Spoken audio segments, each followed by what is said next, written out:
Matahari pun kini telah lama tenggelam. Di perkemahan prajurit Demak, para prajurit pun telah beristirahat di beberapa gubuk maupun di sekitarnya. Hanya terlihat beberapa prajurit yang sedang bertugas. Mereka kini bertugas jaga secara bergantian. Di beberapa perahu yang berlabuh tidak jauh dari pesisir juga tidak ada kegiatan apapun. Puluhan prajurit beristirahat di geladak. Angin laut yang kencang membuat para prajurit itu lebih merapatkan kain panjangnya. Tumenggung Siung Laut menengadahkan wajahnya. Dilihatnya gemerlap ribuan bintang di angkasa. Beberapa bintang kini terlihat sedang bergerak berpindah tempat. Ada beberapa lintang ngalih malam ini, kata Ki Tumenggung. Sebagai seorang pelaut, sejak masih usia muda, dia pernah ikut dalam armada Demak dalam menyerang Malaka di bawah pimpinan Pati Unus. Ki Tumenggung Siung Laut sudah sangat akrab dengan suasana malam di tengah laut. Selama bintang gubuk penceng tidak tertutup awan, aku tidak akan kehilangan arah, kata Tumenggung Siung Laut dalam hatinya. Dilihatnya di langit arah pesisir 4 buah bintang yang berbentuk seperti layang-layang bintang gubuk penceng yang ujungnya menunjuk ke arah selatan. Ketika malam telah berakhir, langit di ufuk timur pun telah membayang warna merah. Hari yang baru telah dimulai, hari yang melelahkan untuk para prajurit Demak. Ketika langit sudah semakin terang, Tumenggung Siung Laut melihat ke arah pantai. Bendera yang dibawa para prajurit Demak telah terlihat bergerak maju. Maka kini Ki Tumenggung pun segera menggerakkan perahunya maju membayangi perjalanan prajurit yang berjalan kaki. Perjalanan para prajurit menyusuri pantai berjalan cepat. Beberapa prajurit yang berjalan di depan kini telah mencabut pedang pendeknya. Beberapa sulur maupun perdu yang mengganggu perjalanan mereka kini telah dibabat habis. Hari ini, apakah kita bisa mencapai Kadipaten Tuban? Tanya Somo kepada prajurit yang berjalan di sebelahnya. Sebelum prajurit yang di sebelahnya menjawab, terdengar suara di belakangnya menjawab, "Belum, masih jauh. Baru besok siang kita sampai di Tuban. Nanti kita masih bermalam di pesisir sebelum sampai di daerah Tuban," kata suara Lurah Mada yang berada di belakangnya. Mereka kini masih terus berjalan. Setelah matahari hampir terbenam, ribuan prajurit telah beristirahat dan kembali mereka bermalam di sekitar pesisir pantai. Keesokan harinya, ketika para prajurit melanjutkan perjalanannya, kota Kadipaten Tuban telah berada di depan mata. Dan ketika matahari telah berada di puncak langit, mereka pun kini telah tiba di Tuban, dan pasukan Demak pun juga telah beristirahat. Para prajurit kini juga mendapat suguhan makan siang dari Adipati Tuban. Jumlah pasukan Demak terus bertambah dengan bergabungnya ratusan prajurit Brangwetan yang telah menunggu di daerah Tuban. Setelah Kanjeng Sultan selesai beristirahat dan telah menerima penyerahan prajurit dari Adipati Tuban, maka Kanjeng Sultan segera memerintahkan pasukannya untuk melanjutkan perjalanan mereka kembali. Beberapa saat kemudian, ribuan pasukan Demak pun melanjutkan perjalanan mereka kembali. Mereka berbaris meninggalkan Kadipaten Tuban menuju ke arah timur. "Apakah kita nanti sore akan bisa sampai di tepi Bengawan, Ki Lurah?" tanya seorang prajurit kepada Ki Lurah Wiryo yang sedang berada di sebelahnya. "Belum, kita masih bermalam sekali lagi. Besok sore baru kita sampai di Bengawan, kata Ki Lurah Wiryo. Ketika malam telah tiba, pasukan Demak pun telah beristirahat dan bermalam di beberapa gubuk tidak jauh dari tepi pantai. Di sebuah gubuk yang di dalamnya terdapat songsong kesultanan, Kanjeng Sultan Trenggono sedang duduk dihadap oleh Tumenggung Gajah Birowo dan juga Tumenggung Suronoto. Jadi betul laporan prajurit Sandi itu? Tanya Kanjeng Sultan Trenggono. Betul Kanjeng Sultan. Untuk kedua kalinya 1.000 lebih prajurit Kadipaten Blambangan baru saja tiba di Panarukan, disusul oleh ratusan prajurit yang datang dari daerah sekitar Wengker serta ratusan prajurit lainnya yang datang dari daerah sebelah selatan Panarukan, jawab Tumenggung Suronoto. Nanti akan banyak sekali yang menjadi korban akibat peperangan ini, kata Kanjeng Sultan Trenggono dalam hati. Kedua orang Tumenggung itu pun berdiam diri menunggu titah dari Kanjeng Sultan selanjutnya. Lalu, bagaimana keadaan kota Panarukan saat ini? Tanya Kanjeng Sultan. Menurut pasukan Sandi, di sekeliling kota Panarukan telah dibuatkan benteng dari kayu yang kuat, sehingga mungkin nanti akan agak sulit ditembus Kanjeng Sultan, kata Tumenggung Suronoto. Apa boleh buat, peperangan memang harus terjadi dan mungkin memakan banyak korban. Tetapi kalau pasukan kita bisa melewati benteng dan berhasil masuk ke kota Panarukan, sejauh mungkin hindari korban perempuan dan anak-anak, kata Kanjeng Sultan Trenggono. Sendika dawuh Kanjeng Sultan, kata Tumenggung Gajah Birowo. Temui prajurit Sandi yang memberi laporan tadi. Perintahkan dia untuk berangkat lagi bergabung dengan teman-temannya di Panarukan, kata Kanjeng Sultan. Besok, kalau pasukan kita sudah hampir mencapai kota Panarukan, sebelum bertemu dengan pasukan lawan, kita beristirahat sehari penuh untuk memulihkan kekuatan kita dulu, kata Kanjeng Sultan selanjutnya. Sendika dawuh Kanjeng Sultan, kata kedua Tumenggung itu. Beberapa saat kemudian, kedua Tumenggung itu keluar dari gubuk Kanjeng Sultan, lalu keduanya menuju ke sebuah gubuk lainnya menemui prajurit Sandi yang telah memberikan laporan dari Panarukan. Malam semakin larut. Kegelapan kini telah menyelimuti perkemahan pasukan Demak. Tidak jauh dari pesisir, samar-samar tampak beberapa perahu yang sedang berlabuh, yang di dalamnya dipenuhi oleh ratusan prajurit tempur laut Jolopati. Keesokan paginya, ribuan prajurit Demak pun melanjutkan perjalanan mereka menuju ke timur.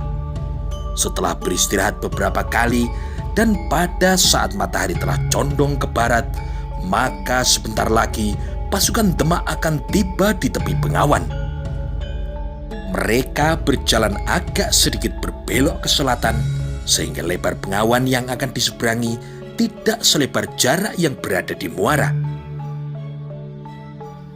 Ketika pasukan Demak tiba di tepi Bengawan yang tanahnya telah dibuat agak landai, di sana telah bersiap Ki Ronggo Prawiro yang memimpin 8 buah perahu yang akan digunakan untuk menyeberangkan ribuan prajurit Demak. Secara bergelombang, ratusan prajurit naik ke 8 buah perahu yang telah berada di tepi sungai. Matahari terus bergerak ke barat ketika sebuah perahu yang telah diisi lebih dari 30 orang prajurit telah bergerak maju karena didayung beramai-ramai oleh para prajurit. Perahu itu didayung menuju ke timur, diikuti oleh 7 buah perahu lainnya, dan perlahan-lahan mereka pun bergerak menuju ke seberang. Di sore itu, ternyata tidak semua prajurit menyeberang naik perahu. Ribuan orang yang mampu berenang jarak jauh telah membuka bajunya dan akan berenang menyeberangi bengawan.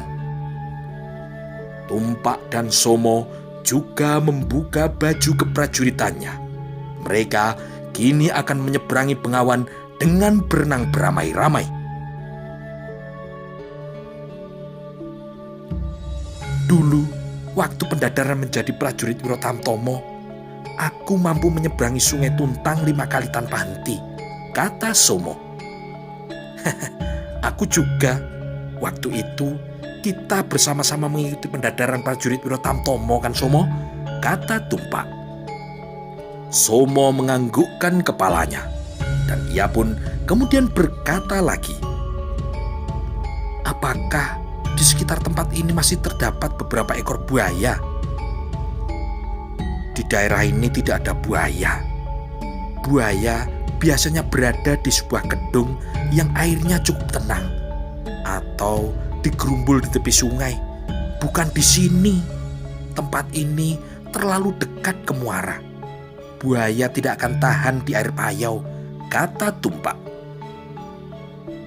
Kalau buaya muara, apakah bisa sampai di sini? Tanya Somo. Di sini agak jauh dari pantai. Buaya muara tidak akan masuk ke bengawan melewati jarak sejauh ini.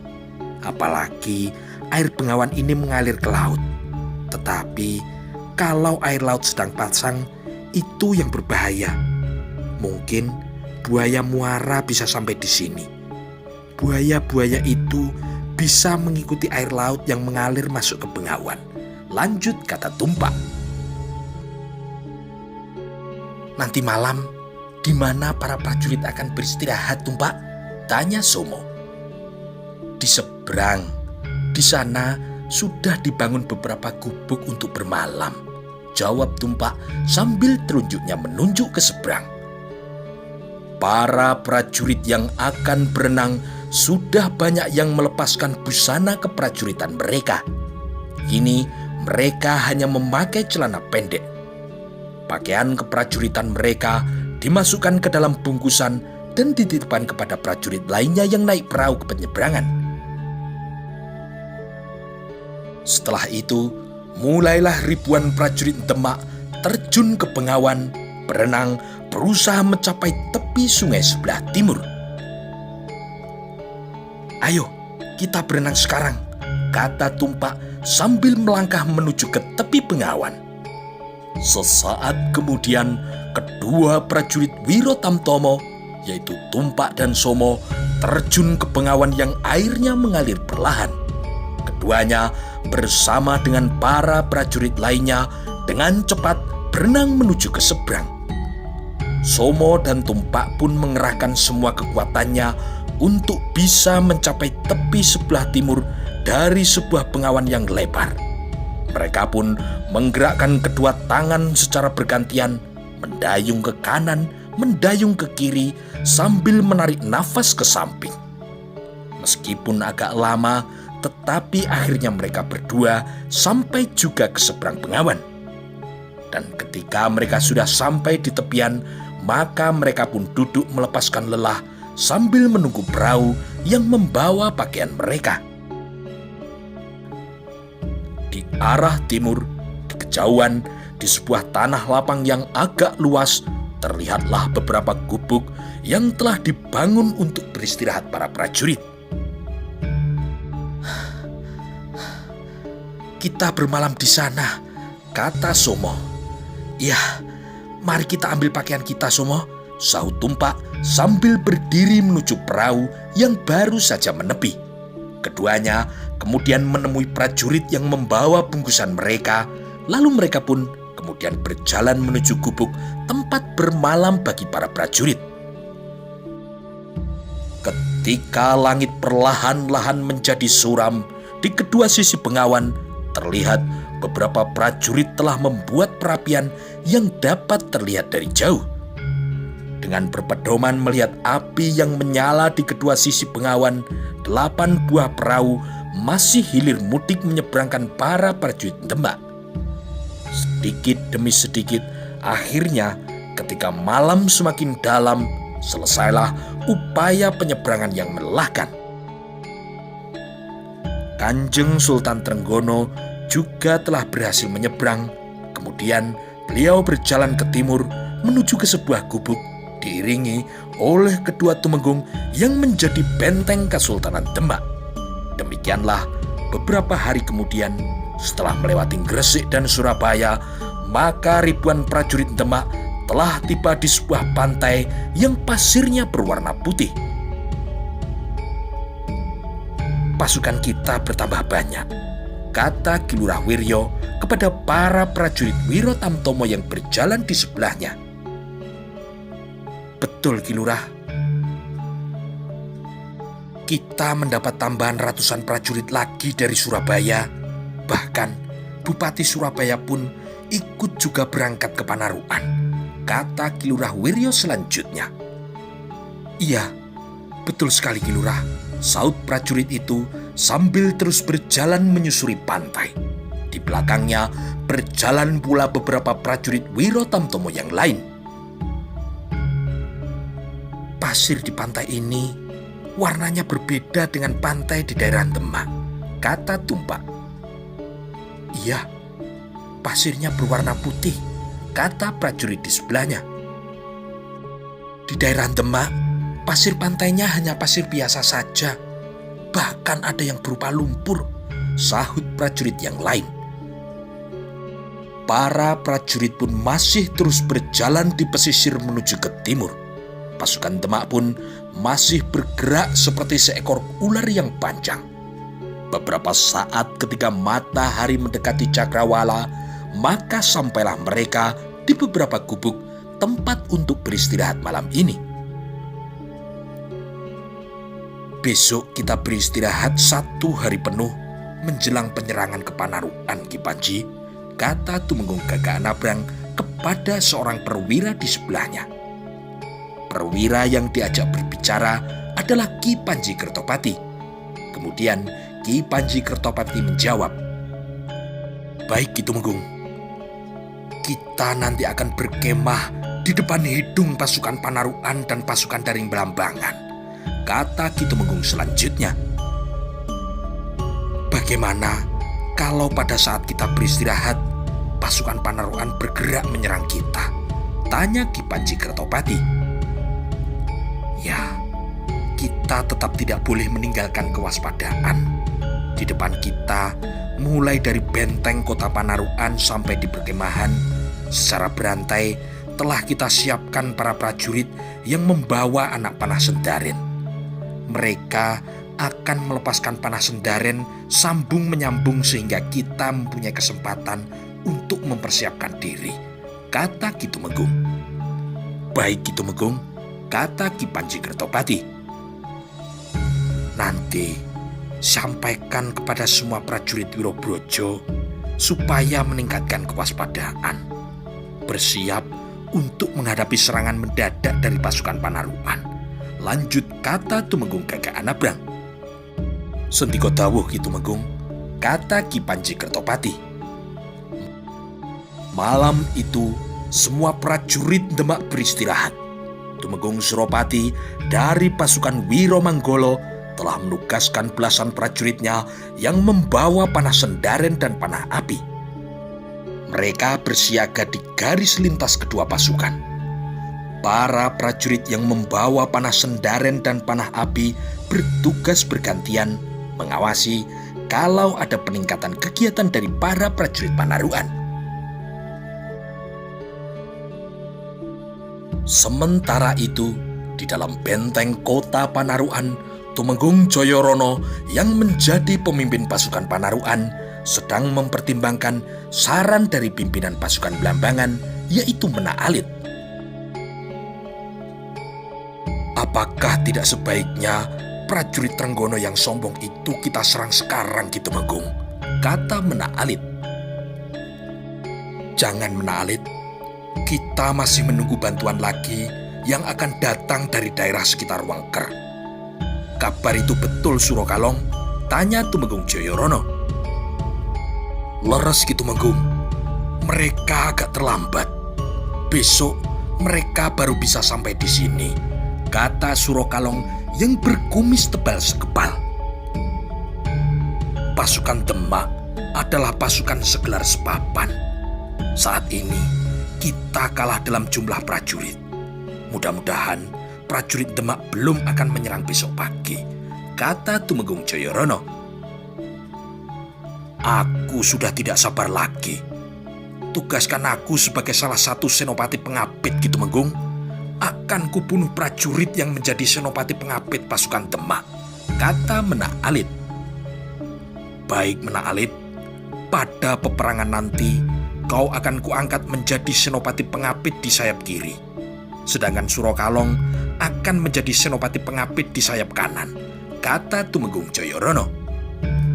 Terima kasih Ki Tumenggung. Lalu, bagaimana dengan laporan prajurit Sandi mengenai puluhan perahu yang berada tidak jauh dari pesisir?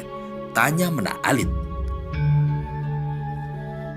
Ya, perahu-perahu itu pasti berisi ratusan prajurit Jolopati yang dipimpin oleh Tumenggung Siung Laut yang dulu pernah ikut bersama Pangeran Sabranglor dalam menyerang Malaka, kata Tumenggung Jayorono.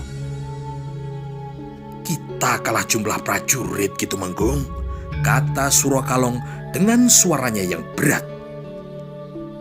Iya, pasukan Demak yang dipimpin oleh Trenggono itu memang pasukan segelar sepapan.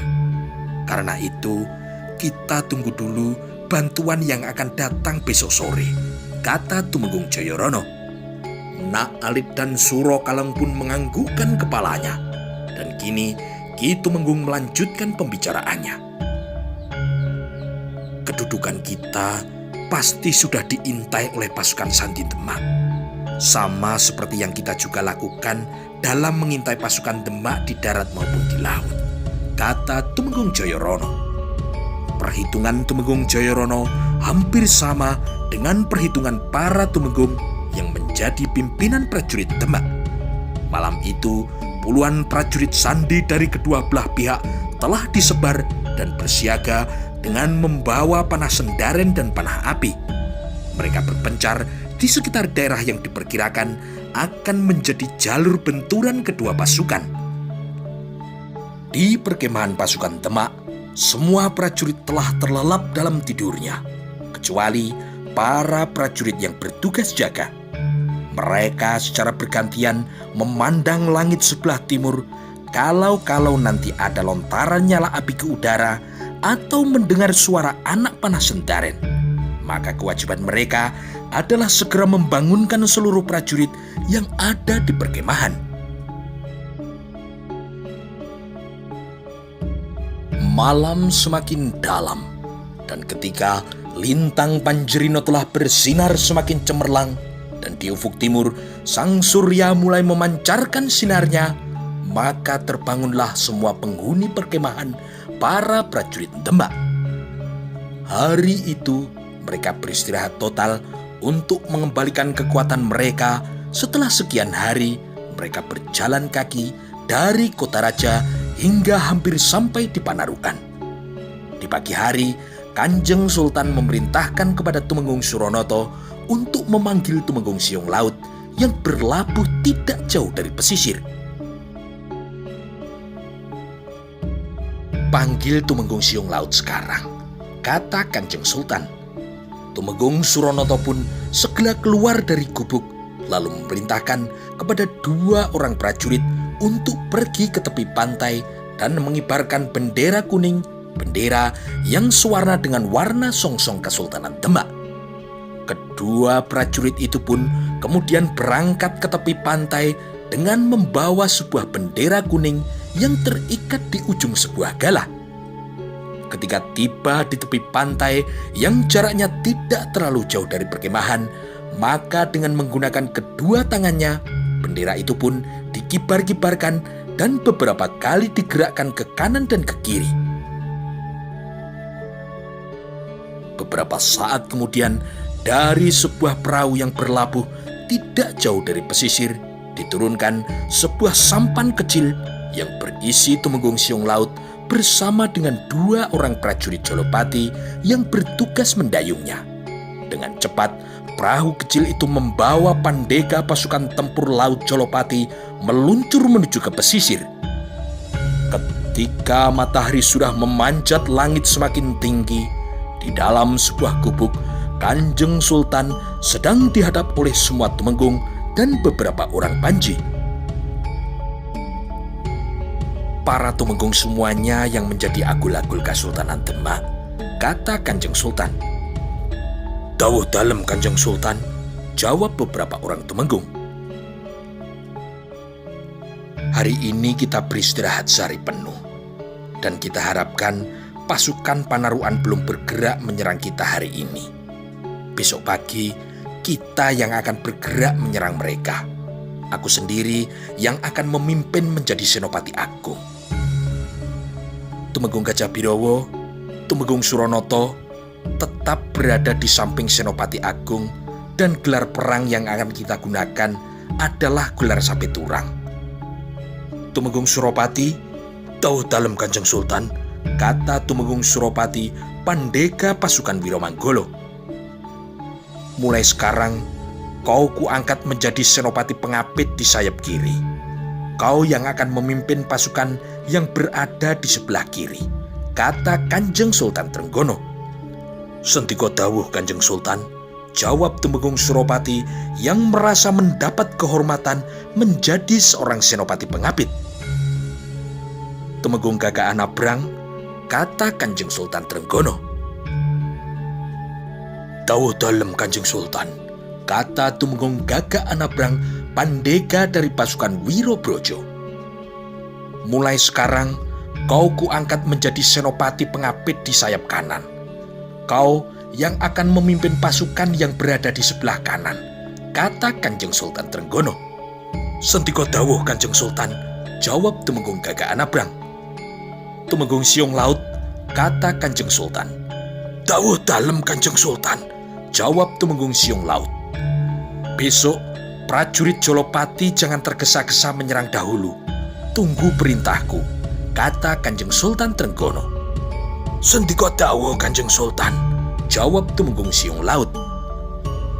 "Besok, misalnya Senopati Agung tidak mampu menjalankan tugasnya, maka yang menjadi pimpinan seluruh pasukan adalah Tumenggung Gajah Birowo sebagai Senopati Muda," kata Kanjeng Sultan selanjutnya.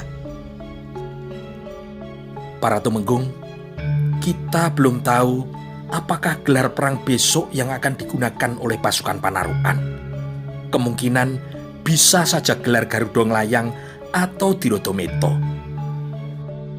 Kalau gelar yang akan dipakai pasukan Panarukan adalah formasi Garuda Nglayang, maka Tumenggung Suropati dan Tumenggung Gagak Anabrang harus siap menghadapi Senopati Pengapit di sayap lawan.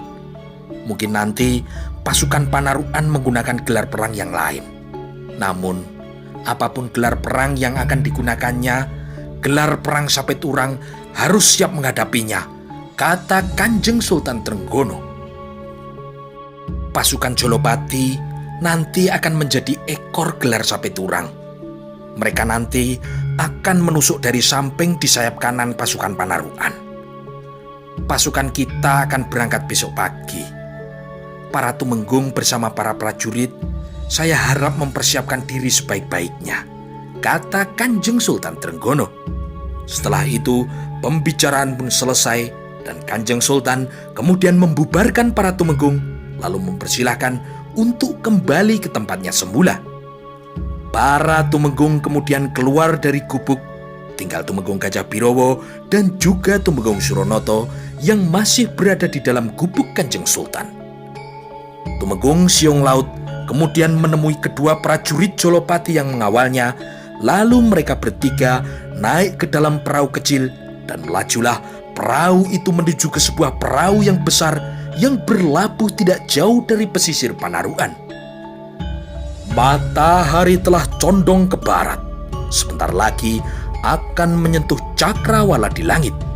Angin laut pun kemudian bertiup kencang menerpa wajah para prajurit yang berada tidak jauh dari pesisir Panarukan. Ketika hari telah menjadi gelap, malam pun kemudian tiba dan seorang prajurit sandi yang membawa panah sendaren dan panah api sedang berdiri di depan gubuk Kanjeng Sultan bersama dengan Tumenggung Suropati. Mereka berdua akan menghadap kepada Kanjeng Sultan untuk menyampaikan sebuah laporan tentang keadaan daerah lawan. Tumenggung Suronoto terlihat keluar dari gubuk lalu berkata kepada Tumenggung Suropati, "Monggo silakan masuk Ki Tumenggung." Tumenggung Suropati bersama dengan seorang prajurit sandi segera masuk ke dalam gubuk Kanjeng Sultan. Kemudian keduanya duduk di lantai beralaskan sebuah tikar dari daun kelapa yang dianyam. Setelah keduanya menyembah, maka Tumenggung Suropati pun berkata, "Kanjeng Sultan, ini petugas sandi yang bertugas di Panarukan akan memberikan laporan." "Baik, apa yang kau lihat dan akan kau laporkan, prajurit?" tanya Kanjeng Sultan. "Ampun Kanjeng Sultan, sebuah pasukan sekitar 500 orang yang datang dari sebelah timur Wengker baru saja memasuki kota Panarukan, Kanjeng Sultan," kata prajurit sandi itu. "Siapa pemimpinnya?" tanya Kanjeng Sultan Trenggono. "Ampun Kanjeng Sultan, kami belum mengetahui siapa nama pemimpinnya. Tetapi orangnya berumur kira-kira setengah baya dan bertubuh agak pendek," jawab prajurit sandi. "Tidak apa-apa, tidak banyak pengaruhnya. Di dalam pasukan Demak masih ada Tumenggung Ronopati atau Tumenggung Palangnagara yang nanti akan menjadi lawannya," kata Kanjeng Sultan Trenggono. "Tumenggung Gajah Birowo," kata Kanjeng Sultan. "Dawuh dalem Kanjeng Sultan," kata Tumenggung Gajah Birowo. "Bagaimana perbandingan kekuatan prajurit Demak dan Panarukan setelah kedatangan 500 prajurit dari sebelah timur Wengker?" tanya Kanjeng Sultan Trenggono. "Menurut laporan dari prajurit sandi, jumlah prajurit Demak masih jauh lebih banyak dari pasukan gabungan Panarukan, Kanjeng Sultan. Pasukan Demak yang berada di darat masih lebih banyak 4.000 prajurit. Apalagi kalau ditambah dengan prajurit tempur laut Jolopati. Kita masih lebih banyak, hampir 5.000 prajurit, Kanjeng Sultan," kata Tumenggung Gajah Birowo. "Prajurit, baiklah, kali ini sudah cukup laporanmu. Silakan kau kembali ke tempatmu bertugas." "Sentiko dawuh Kanjeng Sultan," kata prajurit itu. Setelah itu, Tumenggung Suropati keluar dari gubuk bersama dengan prajurit sandi yang akan segera berangkat bertugas kembali ke Panarukan. Setelah pamit kepada Tumenggung Suropati, prajurit sandi itu segera meninggalkan perkemahan menuju ke daerah di sekitar benteng kota Panarukan. Di dalam benteng Panarukan, Tumenggung Joyorono bersama dengan Bupati Panarukan sedang menerima kedatangan pemimpin pasukan yang baru saja tiba di Panarukan, didampingi oleh Menak Alit dan Surokalong serta beberapa orang yang lain. "Mohon maaf Kanjeng, kami datang agak terlambat," kata orang yang berumur setengah baya dan bertubuh agak pendek yang baru datang dari daerah sebelah timur Wengker. "Tidak apa-apa Kebolajer, kau beristirahatlah. Mudah-mudahan Trenggono tidak menyerang malam ini," kata Bupati Panarukan. "Baik Kanjeng Bupati," kata Kebolajer. "Dari daerah mana para prajurit ini kau bawa, Kebolajer?" tanya Bupati Panarukan. "Dari sebelah timur Wengker, ditambah sebagian lagi dari daerah Gelang-Gelang," jawab Kebolajer. "Berapa prajurit yang kau bawa di Kebolajer?" tanya Tumenggung Joyorono. "Lebih dari 500 prajurit gitu Tumenggung," kata Kebolajer. "Bagus.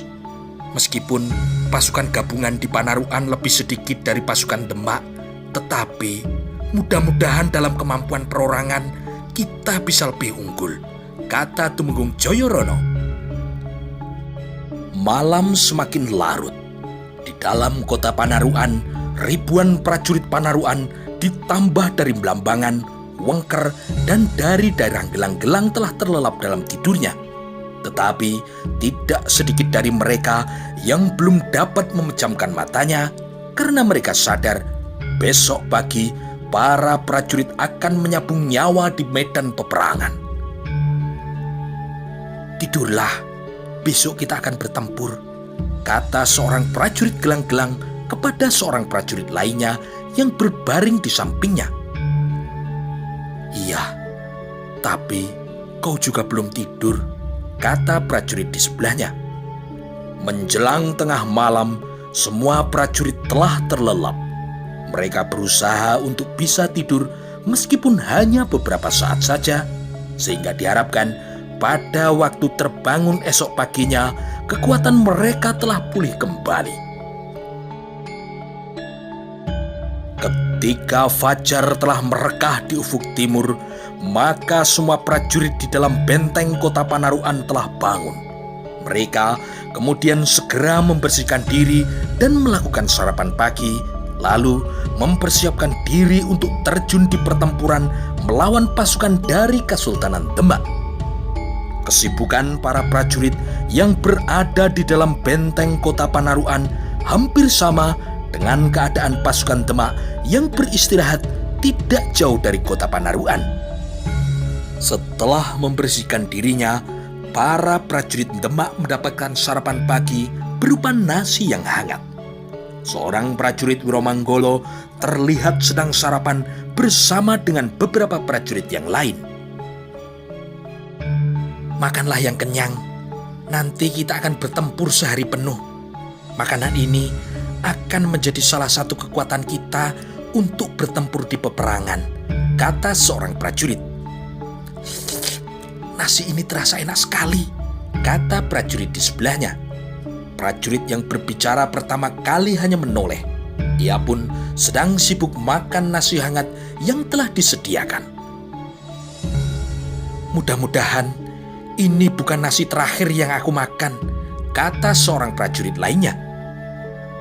"Shh, lambemu, kau jangan bicara sembarangan," kata temannya. Mereka kemudian berdiam diri dan para prajurit itu masih melanjutkan makan dengan lahapnya. "Aku berada di sapit kiri bersama dengan Ki Tumenggung Suropati," kata prajurit itu. "Aku nanti berada di induk pasukan," kata prajurit di sebelahnya. Ketika sarapannya telah selesai, maka segeralah para prajurit itu mempersiapkan dirinya. Dikenakannya busana keprajuritan mereka. Senjata mereka sebuah pedang pendek yang telah disangkutkan di pinggang kirinya. Lalu secara bergelombang mereka menempatkan diri di tanah yang luas di dekat pesisir pantai. Beberapa orang prajurit Wiroradyo telah memegang erat-erat landian tombak mereka yang panjangnya lebih dari sedepa. Tetapi di pinggangnya juga tetap tergantung sebuah pedang pendek. Pasukan panah Wirowarostro juga telah mempersiapkan diri. Beberapa prajurit sedang memeriksa busur dan belasan anak panahnya. "Kita nanti berada di barisan paling depan," kata seorang prajurit Wirowarostro. "Ya, tetapi kita juga dilindungi oleh pasukan yang membawa perisai," kata temannya. Di barisan paling belakang, puluhan pasukan berkuda Wirotronggoseto yang dipimpin oleh Panji Honggopati juga telah bersiap. Tetapi untuk peperangan yang berlangsung hari ini, pasukan berkuda belum akan mengalami benturan langsung dengan pihak lawan. Pasukan berkuda hari ini hanya ditempatkan di barisan belakang dan mereka hanya bersiap apabila nanti Senopati Agung memerintahkan mereka untuk menyerbu ke pusat benturan pasukan. Maka mereka baru dapat menggempur lawan dengan kecepatan yang tinggi. Bendera beberapa kesatuan kini telah berkibar. Maka dari bendera kesatuan Wirotamtomo, Wirobrojo, Wiromanggolo, Wiroradyo, Wiroyudo, Wirotronggoseto, Wirowarostro, sedangkan di tengah pasukan telah berkibar bendera gula kelapa yang berukuran besar yang di ujungnya terdapat Pancasula Kiai Wajro. Tidak jauh dari pesisir, 28 perahu juga telah bersiap untuk berangkat. Telah berkibar pula bendera Jolopati yang bergambar ikan suro yang sedang membuka mulutnya.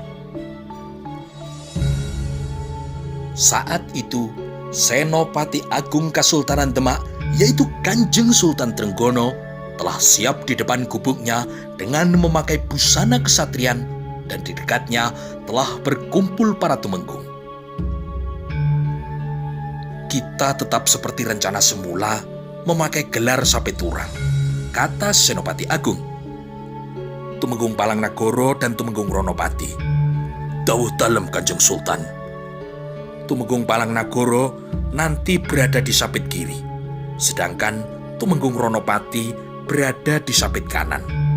Di pihak lawan ada seorang yang perlu diwaspadai, yakni pemimpin pasukan yang kemarin membawa bantuan untuk Panarukan. Mereka membawa 500 prajurit. Itu tugas kalian untuk menyelesaikannya, kata Kanjeng Sultan Trenggono. Sentiko dawuh Kanjeng Sultan, kata Tumenggung Ronopati dan Tumenggung Palang Nagoro. Para prajurit yang berada di pasukan induk nanti akan dipimpin oleh Tumenggung Suronoto, sedangkan Tumenggung Gajah Birowo tetap berada di sampingku, kata Kanjeng Sultan. Sentiko dawuh Kanjeng Sultan, kata Tumenggung Suronoto. Baiklah, sekarang mari kita berangkat. Para senopati pengapit dan tumenggung supaya bersiap dan kembali ke dalam pasukan, kata Kanjeng Sultan Trenggono. Sentiko dawuh Kanjeng Sultan, kata para tumenggung, kemudian mereka pun segera berpencar menuju ke posisinya masing-masing. Di sapit kanan, Panji Kertopati berjalan maju ketika melihat Tumenggung Gagak Anabrang menuju ke arahnya. Bagaimana Ki Tumenggung?